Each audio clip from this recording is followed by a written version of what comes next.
বলছে মাদ্রাসা মানে জঙ্গি একটা তৈরির কারখানা। এটা একটা চক্রান্ত চলছে জানাতর প্রকারে মাদ্রাসাকে, দাড়িওয়ালাকে, টুপিওয়ালাকে এবং মৌলানাদেরকে হেনস্থ করার একটা চক্রান্ত চলছে। আজকে যারা ক্ষমতা আছে তাদের বদরক্ত এদের মধ্যে আছে।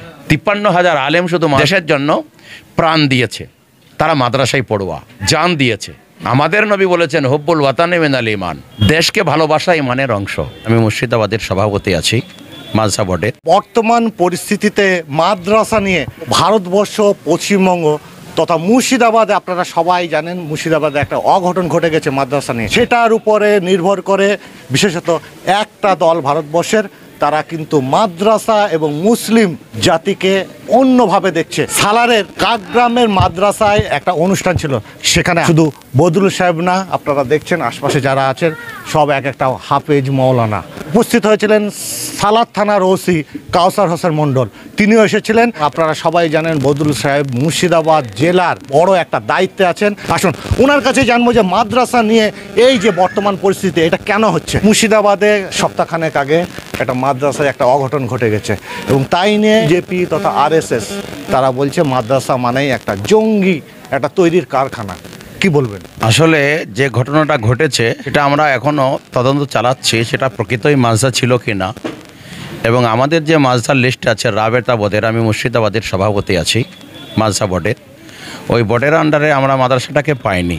আর বোর্ডের বাইরেও অনেক মাদ্রাসা আছে, আসলে সেই মাদ্রাসা প্রকৃত মাদ্রাসা ছিল কিনা আমরা তদন্ত জানাচ্ছি এবং যারা ওই মাদ্রাসাটা করেছে তারা প্রকৃত দোষী কিনা সেটাও আমরা দেখছি।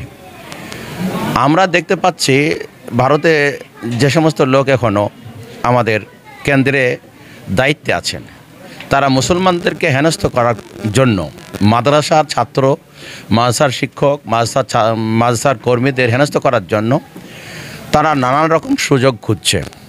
এইটা হয়তো কোনো রকম একটা সুযোগ পেয়েছে। আমি বলতে পারছি না তারা দোষীকে নির্দোষী। দোষী যদি হয় সে মাদ্রাসার ছাত্র হোক বা শিক্ষক হোক, তার সাজা পাওয়া দরকার। কিন্তু আমরা এর আগে যত মাদ্রাসার ব্যাপারে ধরপাকড় হয়েছে এবং মাদ্রাসার ব্যাপারে সন্ত্রাসী তারা তকমা লাগিয়েছে, পরিশেষে দেখা গেছে তারা বেলা কোসরে খালাস হয়েছে। আসল দোষী তারা নয়। আশা করছি এরাও সেটাই হবে। এটা একটা চক্রান্ত চলছে জানাতর প্রকারে মাদ্রাসাকে, দাড়িওয়ালাকে, টুপিওয়ালাকে এবং মৌলানাদেরকে হেনস্থ করার একটা চক্রান্ত চলছে। আসলে আমাদের এই ভারতের প্রথমে যারা মুসলিম শাসক ছিলেন লাখ লাখ মাদ্রাসা তৈরি করেছিলেন। 1757 সালে 23শে জুন যখন পলাশী প্রান্তরে স্বাধীনতার সূর্য ডুবে যায়, তখন থেকে 190 বছর ধরে ইংরেজ শাসন করেছিল। তারা সর্বপ্রথম মাদ্রাসাকে ধূলিসাৎ করার চেষ্টা করেছিল, মাদ্রাসা ভেঙে চুরমার করেছিল। এমনকি মাদ্রাসায় যে সমস্ত কোরআন হাদিস আছে সেগুলো কিনে নিয়ে সাগরে ভাসিয়ে দিয়েছিল। আজকে যারা ক্ষমতা আছে তাদের বদরক্ত এদের মধ্যে আছে, সেই জন্য তারাও চাইছে এই মাদ্রাসাগুলোকে শেষ করে দেব এবং মাদ্রাসা খতম করে দিয়ে আমরা এখানে ভালোভাবে থাকব। আসল কথা তা নয়। তারা জানে না যে মাদ্রাসার ছাত্ররাই স্বাধীনতা সংগ্রামী ছিলেন, তারাই বেশি রক্ত দিয়ে 53,000 আলেম শুধু মাদ্রাসার জন্য, এই দেশের জন্য প্রাণ দিয়েছে। তারা মাদ্রাসায় পড়ুয়া, জান দিয়েছে, এখনও তারা জান দিতে রাজি। আমাদের পবিত্র কোরআন, আমাদের পবিত্র হাদিস শিক্ষা দেয় সংবিধানকে সম্মান করতে। আমাদের নবী বলেছেন হুব্বুল ওয়াতানে মিনাল ঈমান, দেশকে ভালোবাসা ঈমানের অংশ। সেই জন্য আমরা যারা মাদ্রাসায় থাকি, আমরা 2.5% থেকে 3%, কেউ কেউ বলেছে 4% ছাত্রছাত্রী মাদ্রাসায় পড়াশোনা করে। আমরা এবং যারা সুনাগরিক তারা তদন্ত করে দেখেছে মাদ্রাসায় যে সমস্ত ছাত্রছাত্রী পড়াশোনা করে তারা প্রথম শ্রেণীর সুনাগরিক হন, ভারতের সুনাগরিক হন এবং দেশপ্রেমী হন।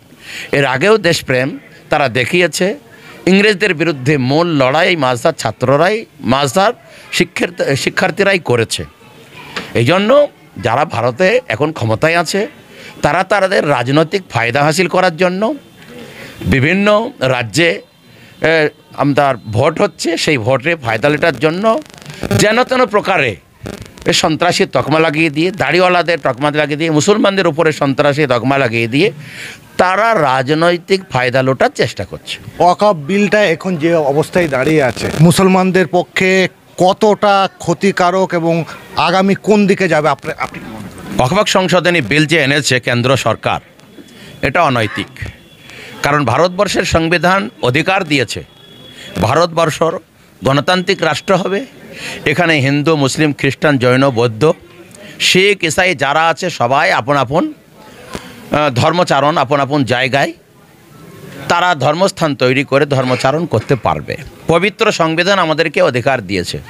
সেই হিসাবে আমাদের পূর্বপুরুষরা মাদ্রাসার জন্য, মসজিদের জন্য, ঈদগাহর জন্য, গোরস্থানের জন্য, খানকার জন্য লাখ লাখ বিঘা সম্পত্তি ওয়াকফ করে গেছে। সেই ওয়াকফ সম্পত্তিতে আমাদের মাদ্রাসা আছে, মসজিদ, ঈদগাহ আছে, সেই সঙ্গে তাতে যা ইনকাম হয় তাতে আমাদের ছেলেরা যারা ডাক্তার, ইঞ্জিনিয়ার পড়ে, পিএইচডি করে, উচ্চশিক্ষিত আইএস করে, তাদের স্কলারশিপ দেওয়া হয় এবং ইমামদের ভাতা দেওয়া হয় এবং শিক্ষার কাজে তা লাগানো হয়। এই বিল যদি পাশ হয় তা আগামী দিন আমরা আশঙ্কা করছি সরকার বাইপাসে এটা দখল করে নেওয়ার চেষ্টা করছে। আমরা যেন আমাদের ঈদগাহে স্বাধীনভাবে নামাজ পড়তে না পারি, স্বাধীনভাবে আমাদের মাদ্রাসায় যেন শিক্ষা দীক্ষার ব্যবস্থা না করতে পারি, স্বাধীনভাবে আমাদের গোরস্থানে যেন আমাদের বাপদাদা মারা গেলে মাটি না দিতে পারি, আমরা যেন ডিএমের শেষ পর্যন্ত তাদের কাছে যেতে হয়, এই ব্যবস্থা করছে। আমার যেটা ধারণা, আমাদের গণতান্ত্রিক প্রেমী যত পার্টি আছে, ওই বিজেপি পার্টি বাদ দিয়ে যত পার্টি আছে তারা আমাদের সাথ দিয়েছে, এই বিল পাশ করতে পারবে না। আগামী মার্চে মাসের দিকে আমার একটা ধারণা তারা এই বিল সংশোধনে আনার চেষ্টা করবে। তারা কোনোদিন এই বিল পাশ করতে পারবে না, কারণ টিএমসি বলুন, কংগ্রেস বলুন, আরএসপি, সিপিএম, সমাজবাদী যারা গণতন্ত্রপ্রেমী পার্টি, তারা সেকুলার পার্টি আমাদের সাথে আছে। এই বিল কোনোদিন পাশ হবে না। তবে আমরা চেষ্টা করব আমাদের রক্তের শেষ বিন্দু দিয়ে বিলকে ঠেকানোর। তা না হলে ফের মুশকিল হয়ে যাবে। আমাদের ঈদগাহ, আমাদের মাদ্রাসা, আমাদের মসজিদ হাতছাড়া হয়ে যাবে। আর এগুলো হাতছাড়া হয়ে গেলে আমাদের ঈমান আমল হাতছাড়া হয়ে যাবে। আমাদের চাকরিতে আমরা 1.5%, শিক্ষা দীক্ষায় আমরা নাই, খুবই কম। সাচার কমিটি যা রিপোর্ট দিয়েছে। তাছাড়া আমাদের নেতৃত্বে, মুসলিম নেতৃত্বে 2%, 2.5%, ব্যবসা বাণিজ্যে 3%, আমাদের জেলখানাতে মুসলমানরা 70%। শুধু ঈমান আমলটা আমাদের কোনো রকমে আছে, এটাও জিরো করতে চাইছে। এই জন্য মুসলমানরা কখনোই এই বিল মানবে না এবং গণতন্ত্রের প্রেমী যত পার্টি তারাও এই বিল মানবে না। আশা করছে বিল পাশ করতে পারবে না, হয়তো শেষ পর্যন্ত ঠান্ডা ঘরে চলে যাবে, এটা আমার ধারণা। আজকে দেখছিলাম যে এই কাকগ্রামের আপনাদের মাদ্রাসা আমার মনে হয় ভরতপুর বিধানসভার মধ্যে সব থেকে বড়। সালার থানার মধ্যে তো বড়, ভরতপুর বিধানসভার মধ্যে হয়তো বড় হবে। সেখানে দেখছিলাম যে গ্রামবাসীরা চাল থেকে আরম্ভ করে টাকা পয়সা দিয়ে সাহায্য করছে এবং আজকে মনে হয় আপনাদের 6 জন মনে হয় হাফেজ হয়েছে। তা এই যে সাধারণ মানুষ পাশে থাকছে, এটা কি আপনার মনে হয় না যে ভবিষ্যতে এই ধরনের ওয়াকফ বিল বা এই যে মাদ্রাসা ছাত্র নিয়ে বিভিন্ন মন্তব্য, এটা কি সাধারণ মানুষদের মধ্যে বিরূপ একটা প্রতিক্রিয়া বা একটা অন্যরকম মানসিকতার সৃষ্টি হবে না?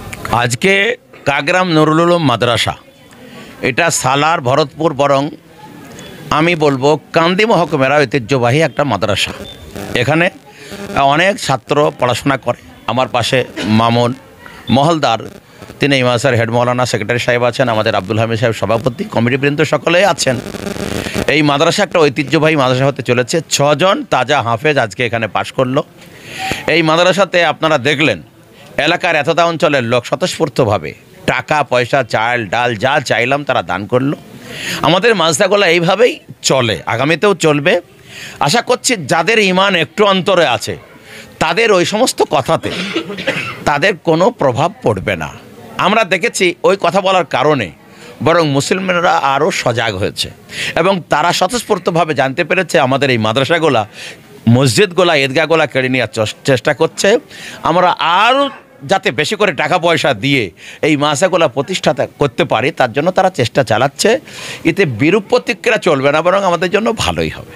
মুর্শিদাবাদের সালারে কাকগ্রাম থেকে স্বপন কারিকর, মুর্শিদাবাদ টুডে।